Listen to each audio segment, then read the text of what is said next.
של העם שלך הוא מעל הכל, מעל הכל.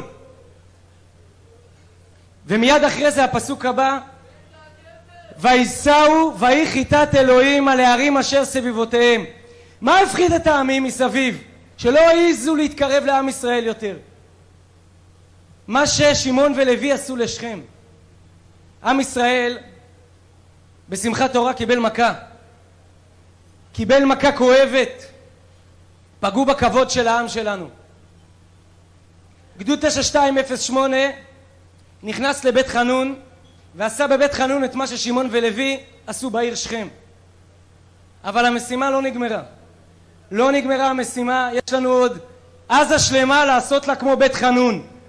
עזה שלמה צריכה להיראות כמו שבית חנון נראית. אתם יודעים למה? כדי שיהיה פחד של כל האומות מסביב, בערים, בערי הלבנון, בערי יהודה ושומרון, וכל האויבים שיושבים מסביב.